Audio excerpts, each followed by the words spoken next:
Saludos, mi nombre es el doctor Roberto Antonio Martínez Márquez. Estamos en este curso de dengue en el cual seguimos hablando sobre lo que es el dengue, lo que es la clasificación, manejo y algunos casos que vamos a hablar, discutir. En esta charla vamos a hablar prácticamente de lo que es el manejo del dengue. Se encuentra conmigo la doctora Jacqueline Maite Ortiz Orellana, médico infectóloga del Hospital Nacional San Rafael y Hospital Nacional San Camilo, y la doctora Andira Frenes Blancos, médico residente de tercer año en pediatría del Hospital Nacional San Camilo. Yo soy el doctor Roberto Antonio Martínez Márquez, médico pediatra del Hospital Nacional San Camilo de la emergencia. Esta charla es una charla que se dan por parte del Ministerio de Salud junto con el Instituto Nacional de Salud de aquí de El Salvador. Siguiente. Vamos a hablar primero, según la clasificación del dengue, cuál va a ser su manejo. Nosotros sabemos de que en base a la clasificación tenemos 4 tipos de manejo. El primer nivel de atención, que es el cual nosotros estamos enfocando esta charla, sabemos que el 80% de los pacientes que van a tener dengue, el 80% se debe manejar de manera ambulatoria y se deben hacer con controles en el primer nivel de atención. En eso vamos a tener el nivel A, que es el tratamiento en el hogar, manejo de primer nivel de atención, pacientes ambulatorios, el B1, que son aquellos pacientes que son sin signos de alarma, pero que tienen ciertas comorbilidades como menor de 1 año, que tienen alguna patología de base o que tienen algún factor de riesgo o condición social que debemos de prestar más atención. No quiere decir de que porque el paciente sea B1 tiene que ser de manejo exclusivo en hospitales de segundo o tercer nivel, sino que se puede manejar siempre de una manera ambulatoria o en primer nivel de atención con sus seguimientos, pero que debemos de presentar mayor atención a estos pacientes porque posiblemente van a necesitar una remisión a un nivel superior. Y están los pacientes que se van a manejar como B2, que son el dengue con signos de alarma, el cual esos se van a internar en una unidad de segundo nivel o tercer nivel dependiendo de la gravedad o de los signos que presenta. Acuérdense que ustedes como primer nivel, lo primero que deben de hacer que cuando yo clasifique a un paciente como nivel B2 o con signos de alarma es iniciar el tratamiento en el primer nivel, estabilizar al paciente antes de su traslado a su hospital de referencia, el cual es su hospital de segundo nivel más cercano. Y los pacientes que están en la clasificación C, que son aquellos pacientes con dengue grave, que son los que en los hospitales de segundo nivel, o incluso podemos tener primeros niveles que ya no han clasificado a esos pacientes con dengue con signos de grave, que tienen que ser trasladados a los hospitales de mayor complejidad, de tercer nivel, ¿verdad? Pasemos al siguiente.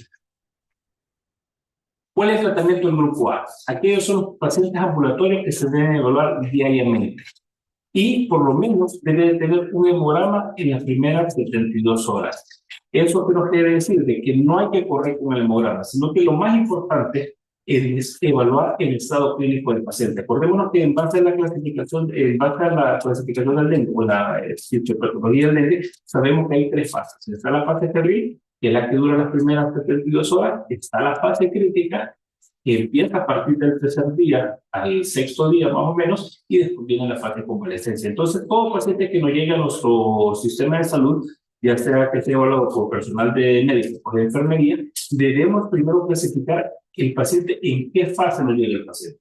Si nos llega a una fase febril, sabemos de que ese paciente lo que más va a tener a los papás más preocupados es la fiebre, porque sabemos que son fiebres altas, que está acompañada de distintas sintomatologías que hace que el paciente se sienta súper mal. Y los papás tienen un poquito más de ansiedad. Parte de lo que nosotros debemos hacer como trabajo de médicos es primero examinar bien el paciente, catalogar bien al paciente para saber si tiene signos o no tiene signos de alarma. Si no tiene signos de alarma, pues lo que podemos hacer, y el paciente está tolerando adecuadamente la vía oral, tenemos buena diuresis en las últimas 24 horas, que son por lo menos 3 o 4 veces diuresis adecuada, no hay signos de alarma, ese paciente lo podemos manejar ambulatoriamente. Tenemos que saber que tenemos que dar líquidos abundantes orales. El paciente, los papás van a referir de que posiblemente que no quiere comer muy bien el paciente, eso es parte normal de la enfermedad, pero lo que nosotros debemos enfocar que parte de lo que él quiera comer, tenemos que dar abundantes líquidos, pueden ser líquidos claros, pueden ser suelos de hidratación oral, etcétera, etcétera. El paciente debe guardar reposo en su casa. Aunque se sienta bien, aunque el paciente no tenga demasiada fiebre, no puede estar saliendo de su casa, sino que tiene que hacer un reposo porque este paciente también es contaminante. Este paciente, si llega a movilizarse de un lado para otro y es picado por un zancudo de Aedes aegypti, ese paciente puede estar ayudando a que el virus se esté propagando hacia otras áreas. Entonces, parte del manejo ambulatorio es que este paciente debe encontrarse en su casa con un reposo absoluto, no absoluto, con un reposo relativo en la casa, y si es posible que debe usar mosquitero en la fase febril. Dar acetaminofén para la sintomatología de la fiebre, en el cual se debe calcular de 10 a 15 miligramos por kilodosis en niños, evitando no pasarnos de 90 miligramos por kilo día. ¿Cada cuánto podemos dar acetaminofén? Podemos darlo tan pronto como 4 horas o cada 6 horas. Pero acordémonos que dependiendo de la dosis que nosotros le calculemos, no debemos de pasarnos 90 miligramos por kilo dosis. En adultos podemos dar una dosis de 500 a 1 gramo de acetaminofén cada 6 horas, pero no debemos de pasarnos de 3 gramos al día de acetaminofén. Y sobre todo recordar evitar el uso de cafeínas, esteroides, antibióticos, porque no, en vez de colaborarnos con esta infección, nos pueden agregar. Y vigilar los signos de alarma. ¿Cuáles son los signos de alarma que nosotros vamos a reconocer para recordar un poco? Le vamos a decir a los papás que si el paciente empieza con un dolor abdominal fuerte y sostenido.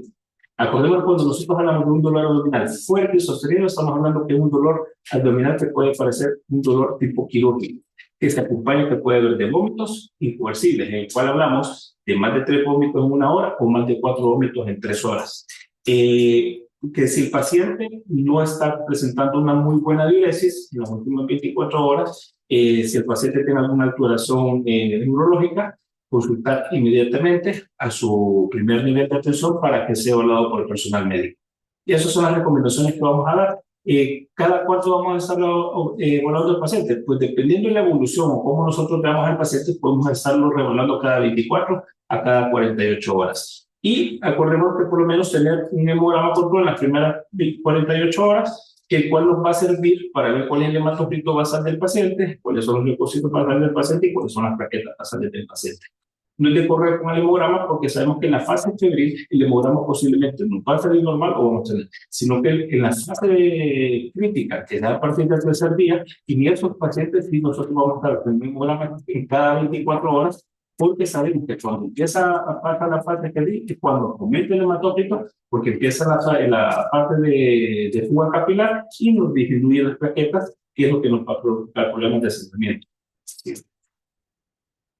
El tratamiento del grupo B1 son aquellos pacientes que son menores de 1 año, tenemos problemas que tienen enfermedades de base, ya sea cardiopatía, pacientes adultos mayores de 65 años, pacientes que tienen algún tipo de riesgo, como que no los ¿cómo se llama? Que viven lejos, más de 30 minutos, que la zona donde ellos viven para transportarse a una unidad de salud, las unidades de salud a tal hora están cerradas, etcétera, etcétera. También pueden ser pacientes adultos que no tienen quien los cuide. Todos esos pacientes son los que vamos a clasificar B1. Y dependiendo del estado o la que nosotros clasificamos riesgo social, ahí es cuando nosotros decidimos este paciente puede estar manejado de manera ambulatoria o debe ser manejado con una referencia hacia el segundo nivel. A estos pacientes nosotros debemos de estimular la ingestión de líquidos por vía oral para que tenga una buena ingesta vía oral. Si el paciente no bebe o bebe poco, debe comenzar la administración por vía intravenosa de mantenimiento. No es como en la fase de signos de alarma, empezando el año, sino que eso se le debe iniciar líquidos intravenosos de mantenimiento en base a la edad y el peso que le vamos a manejar, porque no tiene muy buena ingesta.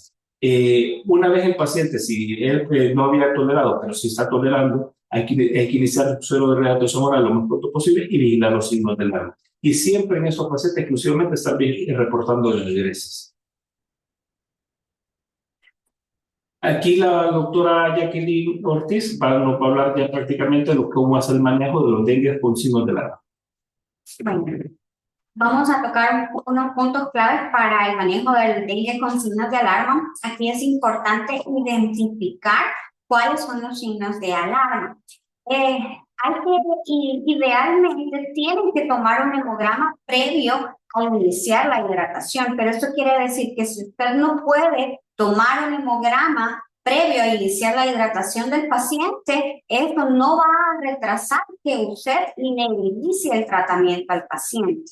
¿ok? Entonces, si el paciente que usted está evaluando inicia con algún signo de alarma, usted puede iniciar las soluciones cristaloides a 10 ml por kilo. ¿En cuánto tiempo va a pasar esto? De 30 minutos a 1 hora. Posteriormente a la primera carga de cristaloides, usted está obligado a tomar los signos para evaluar si el paciente está estable hemodinámicamente, ver cómo están los pulsos, cómo está el llenado, cómo está la piel del paciente. Algunas veces los pacientes que tienen, que inician con los signos de alarma, eso quiere decir que son aquellos que van a tener más probabilidad de que se puedan complicar a un dengue grave. Entonces, por eso nosotros necesitamos iniciar una reanimación inmediata con estos pacientes y no retrasarla. Quiere decir que cuando usted identifique a este paciente, usted tiene que iniciar el manejo en la unidad de salud y referir al paciente, no simplemente identificarlo y referir al paciente, ¿ok? A menos que no tenga la disponibilidad de cristaloides para poder iniciar la rehidratación, entonces sí puede referir al paciente de esta forma. Posteriormente a la evaluación del paciente es importante que también midamos la diuresis del paciente. Hay que mantener una diuresis arriba de 1 ml por kilo hora si el paciente está hemodinámicamente estable. Si las diuresis están estables, yo puedo reducir el goteo de la solución cristaloide a 5 a 7 ml por kilo hora. Esto lo puede mantener de 4 a 6 horas. Posteriormente a este periodo, vuelvo a hacer la evaluación del paciente, a ver la hemodinámica del paciente, cómo va la diuresis del paciente. Idealmente, estos pacientes con signos de alarma tienen que tener control cada hora, porque son los que más se pueden complicar. Si el paciente está estable, puedo hacer otra reducción de los líquidos de 3 a 5 ml por kilo hora, por 2 a 4 horas más. Si el paciente continúa estable hemodinámicamente, pueden ser de 2 a 4 ml por kilo hora. Siempre evaluando cada vez que nosotros tomemos signos, evaluando la presión de pulso, porque algunas veces no nos damos cuenta porque uno dice, las presiones están normales, pero no sacamos la presión de pulso, porque las presiones, las hipotensiones las vamos a ver casi que al final. Al inicio empezamos con un choque compensado. Las presiones sistólicas se mantienen casi que normales, la que aumenta es la diastólica, entonces ahí es donde se acorta la presión de pulso y muchas veces no nos damos cuenta. Entonces, si la presión de pulso es menor de 20, entonces este ya se clasificaría como un dengue grave. Entonces, estos pacientes es importante que usted esté evaluando los horarios, que esté tomando la diuresis, que podamos tomarle el examen, el hemograma, de ser posible, antes de iniciar la hidratación y posterior a la hidratación, para ver la cantidad de hemoconcentración y si se ha modificado alguno de los parámetros o de los signos de alarma que nosotros estamos observando en el momento. Cuando hablamos del grupo C, que es el dengue grave, van a ser aquellos pacientes que pasaron de la fase de los signos de alarma que se complican. Aquellos son alrededor del 2 al 5% de los pacientes que se pueden complicar. Los signos de alarma son esos, o sea, que le está diciendo el paciente le está diciendo que se puede complicar. ¿Cuáles son aquellos signos que tienen un mayor valor predictivo de que el paciente se puede complicar? Son aquellos dolores abdominales que son intensos y sostenidos, la hemoconcentración arriba del 20% y los vómitos controlados. Acá, cuando nosotros catalogamos a nuestro paciente como un dengue grave, hay que iniciar el manejo. A diferencia del con signos de alarma, las cargas van a ser a 20 ml por kilo.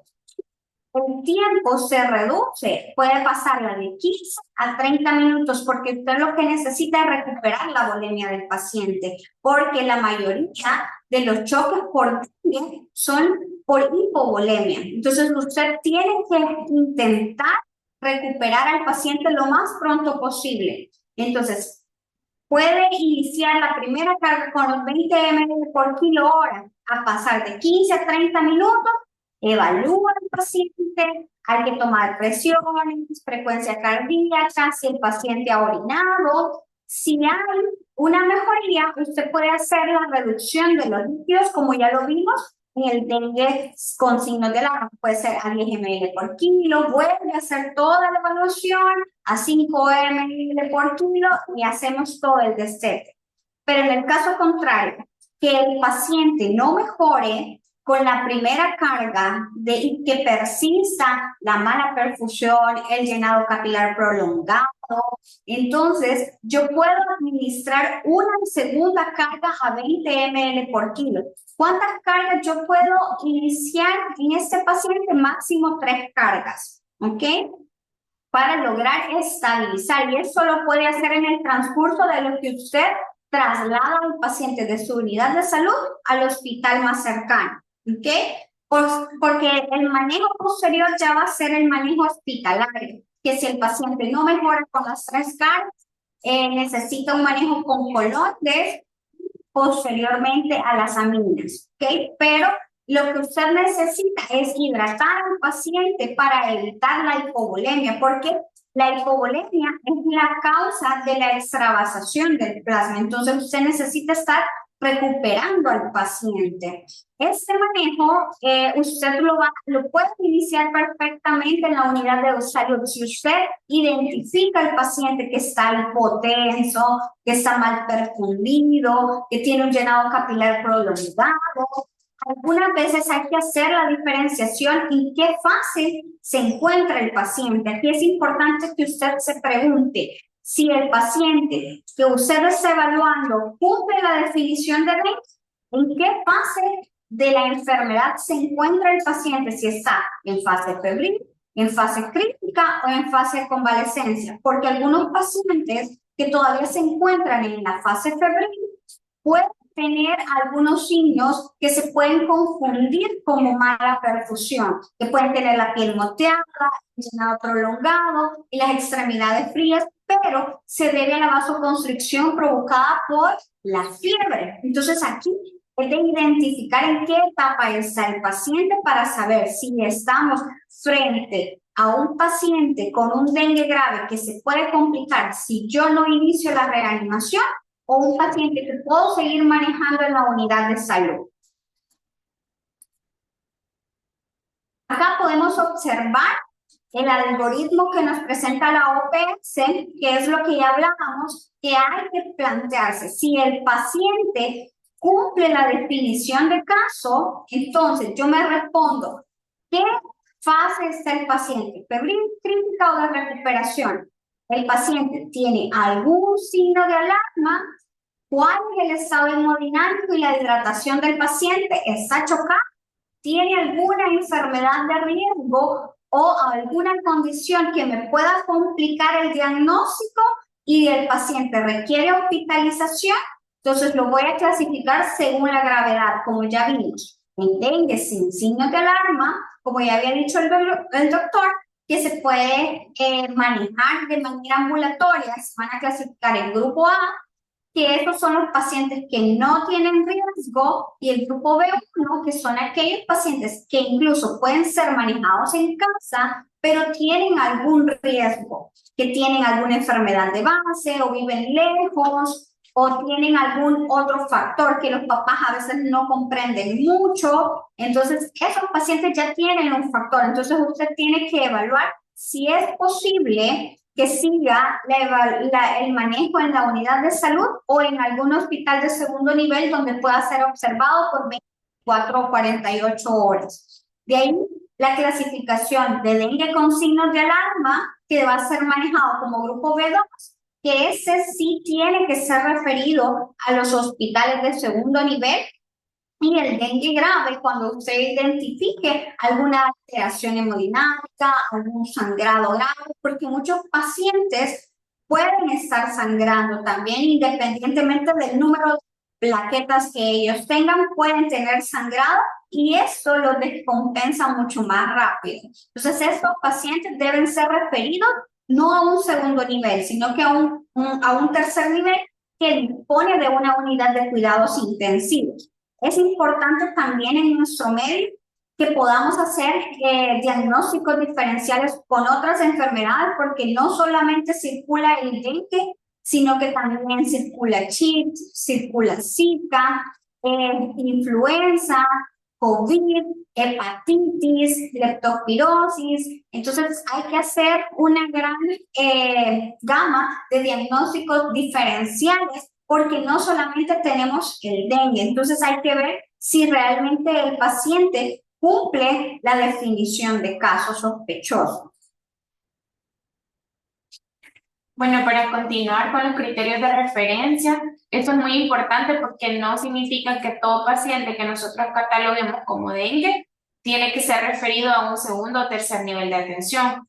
Los criterios a tomar en cuenta son, número uno, que presente cualquiera de los signos de alarma que ya mencionaron los doctores, que este paciente no tolere adecuadamente la vía oral.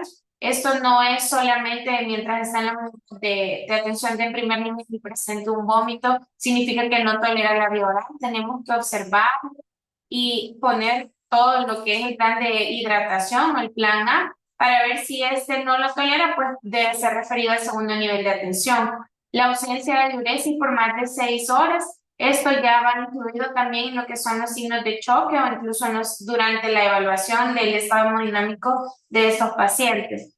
Todo aquel paciente que tenga una descompensación de su patología de base, porque a veces el paciente está, por parte de la sospecha de dengue, está estable, pero su patología de base es la que está descompensada, pues es uno de los criterios de referencia. El aumento del hematócrito y la disminución de las plaquetas. Eso en conjunto es un criterio de referencia.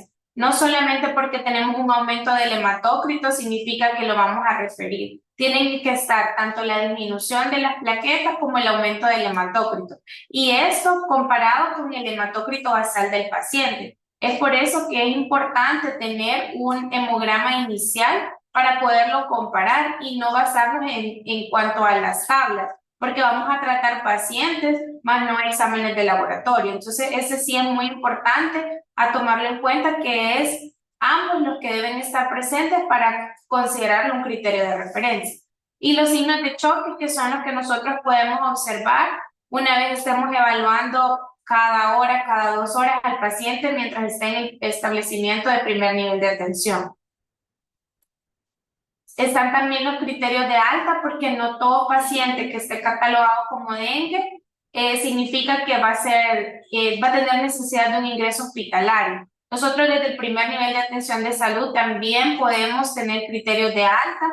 Ya mencionaban los doctores, hay el grupo que puede ser manejado ambulatoriamente. Debe tener todas las siguientes condiciones. Debe estar el paciente sin fiebre por más de 48 horas. Ya no es necesario que nosotros sigamos tomando hemogramas, sigamos refiriendo el segundo nivel. Si el paciente pasó sobre la fase crítica, ya está febril por más de 48 horas, ya nosotros podemos considerar que puede ser dado de alta del primer nivel de atención. Si el paciente tiene una mejoría del estado clínico, tiene buen apetito, un estado dinámico normal, una diuresis normal, dificultad respiratoria, tolerancia en la vía oral, también es otro criterio de alta a considerar. Y en base a los datos de laboratorio, si nosotros vemos que ya hay una tendencia de las plaquetas para ir ascendiendo, ya tenemos un hematócrito normal, también nosotros eso nos sirve para poder darle el alta desde nuestro establecimiento. No hay que esperar referirlo al segundo nivel o al tercer nivel para que sea en estos centros donde despachen al paciente. En cuanto al pronóstico, es importante mencionar que 1 de cada 4 casos van a ser sintomáticos, 1 de cada 20 pacientes van a evolucionar a dengue grave, si bien el porcentaje es mínimo, y la identificación y el manejo oportuno del choque es lo que nos va a reducir el riesgo de muerte en los casos de dengue grave, la cual va a ser menor al 0.5%. Entonces, cosas que nosotros debemos de tener en cuenta. Cuando nosotros recibimos un paciente en nuestra unidad de salud, lo primero que tenemos que hacer es si ese paciente va a cumplir, como se llama, criterios de fiebre del dengue. Una vez nosotros decimos, si este paciente cumple definición de caso, nosotros debemos de decir, este paciente se encuentra en fase febril, se encuentra ya en la fase crítica, que es a partir al promedio de un 72 horas de inicio de la fiebre, o se encuentra ya en la fase de convalescencia. ¿Por qué es importante? En la fase previa, cuando los pacientes, más que todo pacientes menores de 2 años o pacientes que que tienen algún factor de riesgo, o pacientes muy adultos, cuando sube la fiebre a temperaturas arriba de 39 grados centígrados, muchos de estos pacientes vamos a tener que tener mal llenado capilar, hay frialdad distal, pero es por lo mismo que hay una movilización de la sangre hacia otros órganos muy importantes durante la fase febril. Tendremos de tener eso en cuenta. ¿Por qué? Porque si es un paciente que lo tenemos en la fase crítica, sí, el hemodinámico tenemos que tenerlo bien en cuenta. Ya una vez nosotros hemos podido decidir si este paciente en qué fase lo encontramos, nosotros debemos decir, este paciente se encuentra con signos de alarma o sin signos de alarma. Si es sin signos de alarma, es aquel paciente que nosotros podemos darle un manejo ambulatorio. Si es con datos de alarma, nosotros debemos recordar que son dolor abdominal fuerte y sostenido, vómitos incoercibles, sangramientos espontáneos de mucosa, o al examen físico vamos a encontrar hepatomegalia o un aumento del hematócrito más del 20%.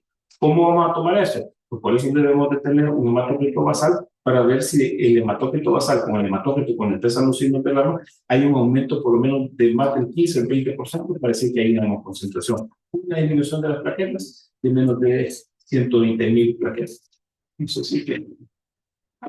Es importante que puedan explicarle a los papás desde la unidad de salud cuáles son los criterios por los cuales él debe de regresar a la unidad de salud a consultar, porque muchas unidades no están abiertas por la noche, entonces algunas veces los papás hasta se esperan al siguiente día y el paciente a veces se está complicando. Entonces es importante explicarle a los papás que si presenta alguno de los signos de alarma, si presenta algún deterioro neurológico, que lo ve muy somnoliento, que no quiere tolerar nada de lo que le da de comer, todo es importante, que a pesar de que la unidad de salud esté cerrada, debe ir a consultar a otro centro, que hay que estar vigilando los signos de alarma, que cuando la fiebre cae, tiene que llevarlo otra vez a control para asegurarnos en la unidad de salud que todo está bien, porque la fase crítica inicia cuando cae la fiebre y es donde más tenemos que estar revisando al paciente, donde más tenemos que estar identificando los signos de alarma. Entonces, algunas veces les damos el alta o decimos, como ya se terminó la fiebre, ya está bien, y los papás creen eso. Los papás creen que cuando la fiebre se acabó, el paciente ya está bien, ya está y ya no lo quieren llevar a consultar. Pero hay que explicarle que es ahí donde él debe de estar más pendiente de cómo está el niño, de que si tiene algún dolor, porque algunas veces el dolor abdominal es el primer signo o es el más frecuente de los signos de alarma. Entonces hay que llevarlo a consultar. Entonces hay que explicarle al papá y tiene que quedarle claro al papá que si él no puede, la unidad de salud no está abierta en la noche y si ve algún deterioro en el niño, tiene que llevarlo a consultar a otro centro de salud.